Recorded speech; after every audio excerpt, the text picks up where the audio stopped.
Esto es audiolibro. Con la narración del libro El misterio, una llave perdida. Israel y la Iglesia Gentil, un asunto de vida o muerte para todos los creyentes. Escrito por el pastor Marvin Byers. Narración Christian M.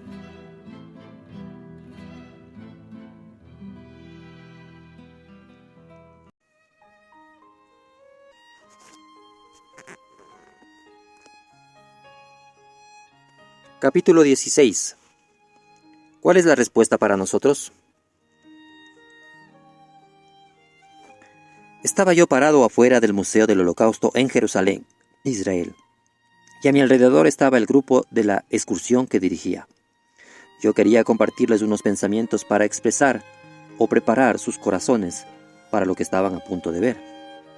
Después de ver este museo y exposición gráfica de las atrocidades del régimen de Hitler perpetró sobre el pueblo judío, la mayoría de personas normales nunca vuelve a ser la misma. He visto adultos llorar incontrolablemente al estar frente a las fotografías amplias de las angustia y sufrimiento indescriptibles de las víctimas judías de Hitler. Al abrir mi boca para empezar a hablarle al grupo, sucedió algo que cambió mi vida para siempre. Estaba por repetir lo que había oído de los cristianos durante casi 40 años. Al explicar la razón del sufrimiento del Holocausto, iba a decir: lo que están a punto de presenciar es el resultado de que los padres de Israel exclamaran hace casi 2000 años: su sangre sea sobre nosotros y sobre nuestros hijos. Para mi asombro, en vez de estas palabras, salió de mi boca una declaración que nunca antes había escuchado. Yo dije: lo que están a punto de presenciar es el precio más alto que se haya pagado por un suelo patrio, por parte de cualquier pueblo sobre la faz de la tierra. El precio fue la sangre de 6 millones de judíos, y si ese precio no hubiera sido pagado, el mundo seguiría rehusando darle al pueblo judío un lugar donde vivir en esta tierra. Los judíos seguirían errados o errantes como forasteros en tierra extraña, perseguidos y vilipendiados en todas las naciones del mundo. Sí, en el juicio del Mesías, los judíos dijeron: su sangre sea sobre nosotros y sobre nuestros hijos. Mateo 27:25. Pero cuando su sangre estaba siendo derramada, su Mesías oró: Padre, perdónalos, porque no saben lo que hacen. Lucas 23:34. Yo creo que toda la oración que el Señor hizo fue respondida y lo será. Por tanto, el Padre les perdonó por el acto de haberlo crucificado. Es más, según el ángel Gabriel, el Señor vino a la tierra y derramó su vida para poder salvar a su pueblo de sus pecados. Mateo 1:21. ¿Cuántos de nosotros, como creyentes, le hemos pedido al Señor que nos cubra con su sangre, o que su sangre preciosa sea aplicada a nuestra vida? Si eso es una bendición para nosotros, ¿cómo podría ser algo inferior a una bendición para los padres judíos y sus hijos? Si su sangre está sobre ellos, entonces seguramente ellos son un pueblo bendecido, porque su sangre habla mejor que la sangre de Abel. Hebreos 12:24. La sangre de Abel clamó desde la tierra pidiendo a Dios venganza contra su hermano. Pero la sangre de Cristo, que fue derramada en esta tierra, clama al Padre por perdón hacia sus hermanos. Debiéramos esperar que su sangre venga sobre el pueblo judío y sobre sus hijos para siempre. Las palabras insensatas del pueblo judío pidiendo su sangre sobre ellos y el contexto negativo en el que las dijeron fueron muy similares a la declaración de su propio sumo sacerdote Caifás.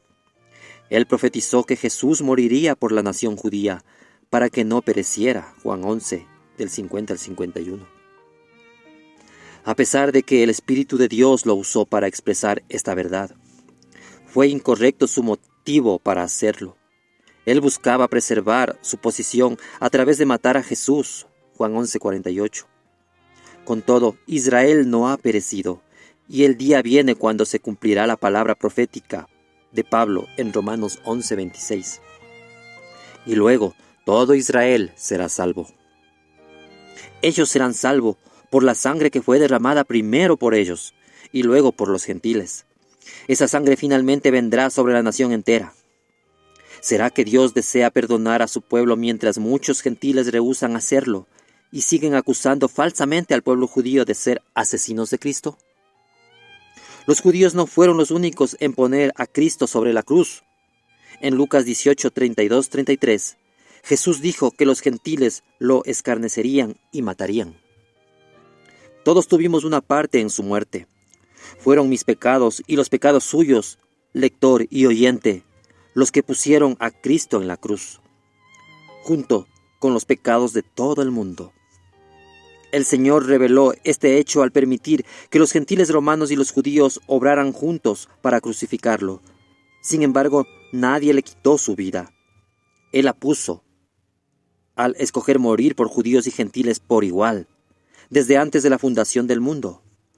Podemos empezar a percibir lo que habría sucedido si los judíos no hubieran rechazado a su Mesías.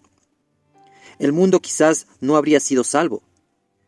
Sí entiendo correctamente lo que Pablo quiere decir al declararles a los gentiles: ahora habéis alcanzado misericordia por la desobediencia de ellos, los judíos. Romanos 11:30.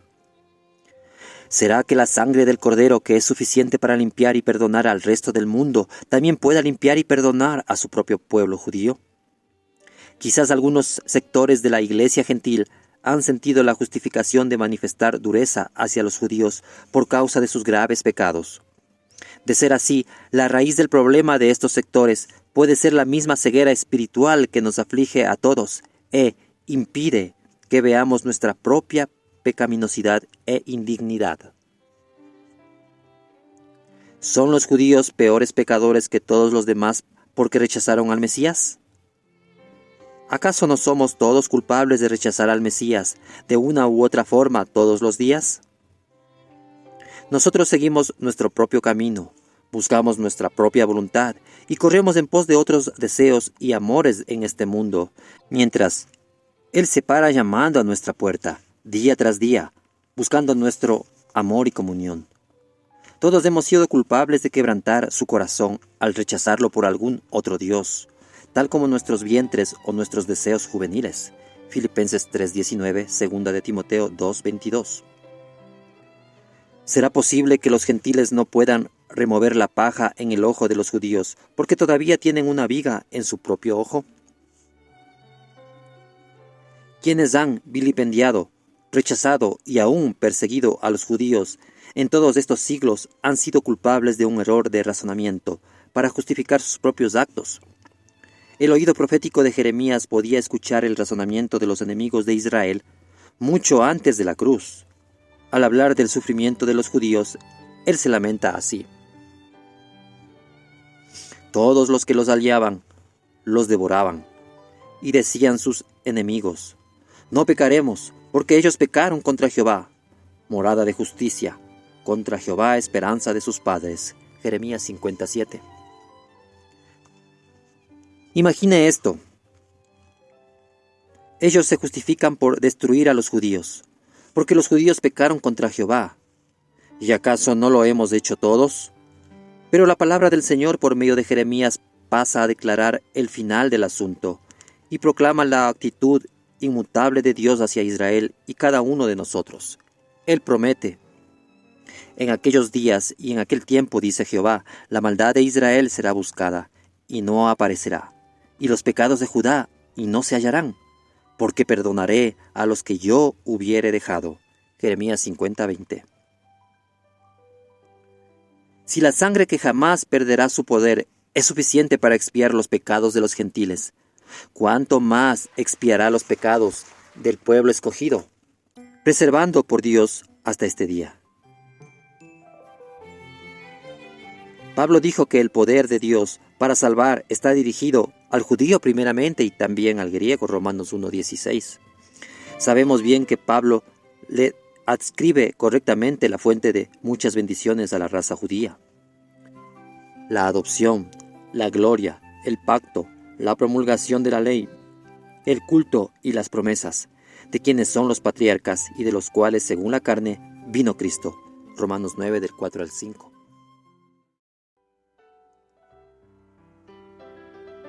Él pasa a decir que Dios mismo les dio ojos con que no vean, y que por su caída la salvación llegó a los gentiles, para que fueran inspirados a celos en el corazón de los israelitas naturales. Romanos 11, 8 y 11. Como ya vimos, Pablo llega al punto de decir que los gentiles han alcanzado misericordia por la desobediencia de ellos, los judíos. Romanos 11:30. Lejos de condenar a Israel por haber rechazado a su Mesías, los creyentes gentiles debieran ser humillados por el hecho que ellos quizás no serían salvos hoy, si Israel no lo hubiera rechazado. Esto debiera inspirar a los gentiles compasión hacia ellos, no condenación, y quebrantamiento en vez de amargura. Él declara que Israel fue una fuente de misericordia para los gentiles en el principio y que ahora los gentiles deben ser una fuente de misericordia para Israel en el fin. Romanos 11:30 al 31. Definitivamente, los gentiles tienen una deuda de amor por pagarle a la raza judía, y muchos están empezando a reconocer que ha llegado el tiempo de pagarla. ¿Le ha mostrado la misericordia de El Salvador la iglesia gentil al pueblo judío? ¿Ha pagado su deuda de amor? ¿Ha manifestado la benignidad, paciencia y bondad de Cristo, el judío, quien murió por judíos y gentiles por igual? ¿Será posible que creamos que la respuesta es afirmativa cuando la presunta iglesia gentil durante las edades ha torturado y matado literalmente a centenares de miles de judíos en el nombre de Cristo? Con una cruz en una mano y una espada en la otra, los cruzados de Europa exclamaron: «Mata a un judío y salva tu alma». Otros proclamaron: «El único judío bueno es un judío muerto». En la Inquisición española, a los judíos se les dio a escoger entre renunciar a la ley que tanto aman o ser torturados y muertos. En el Holocausto, muchos judíos fueron engañados para que pagaran por su propio boleto de tren para ser transportados a las cámaras de gas. Todas estas atrocidades atestiguan que la iglesia gentil no ha pagado su deuda de amor, sino más bien la ha acrecentado en gran manera. Algunos dicen que el Holocausto, a diferencia de las Cruzadas y la Inquisición, no fue hecha en el nombre de Cristo. Pero Hitler creía que su matanza de los judíos era una obediencia al consejo que Martín Lutero dio a los nobles de Europa, poco antes de morir en el siglo XVI. Lutero los instó a matar a los judíos y destruir sus propiedades para que Europa fuera librada de la escoria del pueblo judío. Pero, aparte de la influencia mal dirigida de Lutero, ¿cómo ve el Señor a la iglesia que sabía durante años lo que Hitler hacía y, a excepción de unos cuantos miembros, se hizo cómplice de Hitler a través de su silencio a nivel mundial? Será esa iglesia de quienes el Señor diga: «Porque tuve hambre y me disteis de comer. Tuve sed y me disteis de beber. Fui forastero y me recogisteis. Estuve desnudo y me cubristeis. Enfermo y me visitasteis en la cárcel. Y vinisteis a mí». Mateo 25, 35, 36. Alguien dirá: «Sí, pero él habla allí de creyentes nacidos de nuevo, no de los judíos no regenerados». La respuesta del Espíritu Santo aparece en Romanos 9:3, en donde Pablo dice: «Porque deseara yo mismo ser anatema, separado de Cristo por amor a mis hermanos, los que son mis parientes según la carne». Pablo, por el Espíritu, llama a los judíos sus hermanos, a pesar de que no todos creyeron. Si las Escrituras infalibles llaman a los judíos hermanos naturales de Pablo, seguramente también siguen siendo los hermanos naturales de Cristo.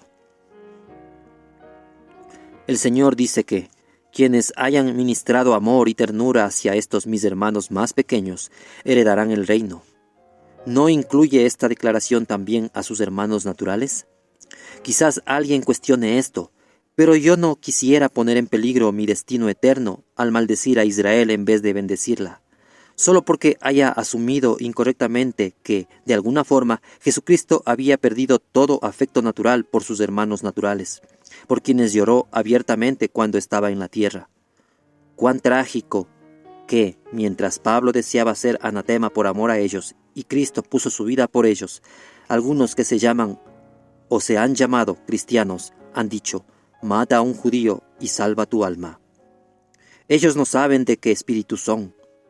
Cuando tengamos en nuestro corazón un amor por Israel, como lo tuvo Pablo, cuando les mostremos la bondad y misericordia del Mesías que vino a través de la misma raza judía, y cuando estemos dispuestos a poner nuestra vida por ellos, en vez de quitarle la vida por culpa del odio o celos, entonces algo sucederá en los corazones del pueblo judío. Hoy, sin importar si un judío es ateo, hindú, budista, agnóstico, musulmán o hasta un medium espiritista, el Estado de Israel le extiende una cálida bienvenida y lo invita a regresar a la tierra prometida para hacerse ciudadano judío. Por otro lado, si ese judío cree en el Mesías, Yeshua, Jesús, él es excluido de su propia tierra y pueblo por una decisión de la Corte Suprema israelí. ¿Por qué es esto? ¿Porque son fervientes odiadores de Cristo? No, ellos no odian al Cristo de la cruz. Más bien odian al Cristo que tantas veces durante los siglos les ha sido revelado por parte de las personas que eran cristianas, de nombre nada más, y por una mal dirigida iglesia gentil. El Cristo que aquellos cristianos revelaron era realmente un Cristo falso, inventado por Satanás para hacer que el pueblo judío se alejara más de su Dios. Sabemos con precisión lo que la raza judía hará un día cuando vea la misericordia y amor de su Yeshua, revelado a través de cristianos verdaderos, y lleguen a entender que Él no es su enemigo, sino su amante redentor. Zacarías 12 dice que toda la nación llorará amargamente, como se llora por un hijo unigénito. Ellos no saben quién realmente es Yeshua, y nunca lo sabrán hasta que los creyentes gentiles que han recibido misericordia a través de ellos empiecen a manifestar misericordia hacia ellos. ¿Qué debiéramos hacer individualmente y como iglesia? Pues Dios puede librarnos de cualquier maldición que pudiera venir sobre nosotros debido a los pecados y errores de nuestros padres naturales y espirituales. Es verdad que hemos heredado el pecado de Adán, Romanos 5, 18 al 19, pero también hemos heredado la maldición del pecado y las bendiciones de justicia de generaciones anteriores después de Adán, Éxodo 34, 7, Lamentaciones 5, 7. ¿Qué debemos hacer en cuanto a nuestro propio pecado y la maldición de pecado que hemos heredado? Debemos hacer lo que Daniel y otros hicieron, confesar nuestros pecados y los pecados de nuestros padres y arrepentirnos de ellos, Daniel 9, del 3 al 19. ¿Qué sucede cuando hacemos esto delante del Señor? Le hacemos saber al Señor que personal y voluntariamente escogemos romper todo nexo espiritual, moral, emocional e ideológico con todos y cada uno de los pecados de nuestros padres, incluyendo su persecución de los judíos. Después de arrepentirnos, necesitamos pedirle al Señor que llene nuestro corazón con un amor por todo judío que aún es una oveja perdida de la casa de Israel.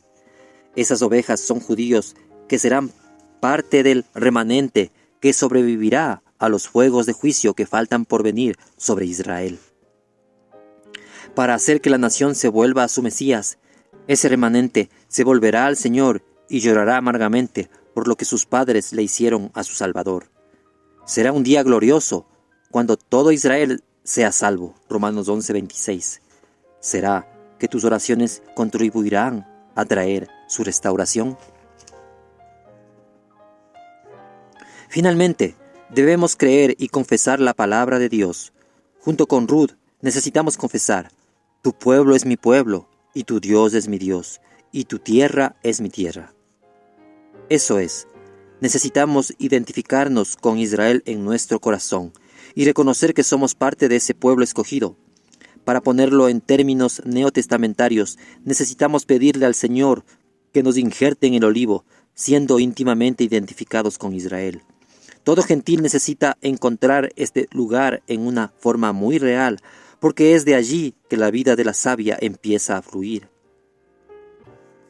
Es interesante que 2 versos antes de que Pablo escriba que los gentiles participan de la savia del olivo, él explica que cuando Israel sea aceptado de nuevo, su aceptación, admisión, producirá vida de entre los muertos, Romanos 11:15.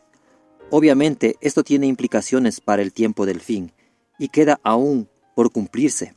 Pero quizás debiéramos hacer esta pregunta: ¿Será posible que yo pueda experimentar vida de entre los muertos de una forma nueva si hay una aceptación personal en mi corazón del lugar de Israel en el plan de Dios?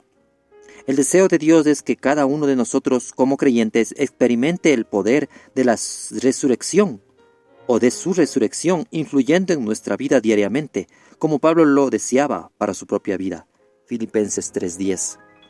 Para algunos, esto no parece más que una aplicación curiosa de la Escritura, pero ¿de qué otra forma fluirá en nosotros la savia vivificante del olivo, a menos que haya una aceptación de este olivo y una identificación con él en nuestra propia vida? ¿Será una coincidencia que Pablo mencione el olivo y su savia 2 versos después de explicar lo que sucederá cuando Israel sea admitido otra vez? Es muy probable que exista una conexión. Aparte de las consideraciones doctrinales, mi testimonio personal es que, en efecto, la vida nueva sí fluye cuando nos arrepentimos de nuestros pecados y los pecados de nuestros padres, y aceptamos a Israel en nuestro corazón, y permitimos que nuestra convicción sobre Israel se convierta en nuestra confesión de fe. Conozco a muchos más que tienen este mismo testimonio. La cuestión no es únicamente un cambio en nuestra actitud que resulte en una restauración de Israel a su lugar justo. En nuestra forma de pensar hay algo más profundo involucrado. Es una cuestión de una restauración de nuestra propia vida espiritual hacia el olivo, para experimentar un nuevo fluir de su savia vivificante. La meta principal al escribir este libro era sentar la base doctrinal, moral y espiritual para que esto suceda en la vida del lector. Como todo paso en nuestra vida espiritual, este paso se basa en la fe y no en la vista o en hechos tangibles. Quizás no haya una evidencia inmediata y externa después de dar este paso, pero con el tiempo veremos el fruto en nuestra vida. Mi oración es que la savia vivificante del olivo sea una fuente de vida y gracia para cada uno de nosotros en esta última hora, conforme sea restaurada la fe bíblica verdadera. Hasta que la vida de Cristo, la vida de Israel, fluya en nosotros, no podemos conocer la plenitud de la gracia de Dios. Algunos podrán estar muy seguros de que la vida de Cristo ya está en ellos, y esto bien puede ser cierto, pero el error puede atarnos en áreas específicas de nuestra vida. Aún después de ser creyentes, mientras más error haya en lo que creamos, menos bíblica será realmente nuestra fe y menos libertad tendremos en el Señor. Pablo deseaba dar a conocer la verdad del misterio más que cualquier otro tema, después del Evangelio de Salvación. Ya vimos por qué. Vimos que muchas bendiciones espirituales preciosas serán nuestras solamente cuando conozcamos el misterio y tengamos una convicción personal de su validez. No podemos escoger confesar solo la mitad de la fe de Ruth y esperar que la plenitud de su vida fluya. No podemos aceptar al Dios de Israel sin aceptar al pueblo de Israel, a los judíos. ¿Será posible que la declaración de Cristo, la salvación viene de los judíos en Juan 4:22, podría aún tener importancia para nosotros hoy? De vuelta al simbolismo del Nuevo Testamento, no podemos ser injertados en Cristo, la raíz, sin ser injertados en el olivo Israel. Si decimos que Cristo vive en nosotros, no podemos ni debemos rehusar identificarnos con la familia que se llama por su nombre Israel. Toda separación del olivo hace que la savia vivificante deje de fluir. Más que cualquier otra cosa, esta cuestión involucra una actitud de corazón que agrade al Señor en cuanto a su tierra, su pueblo y su plan.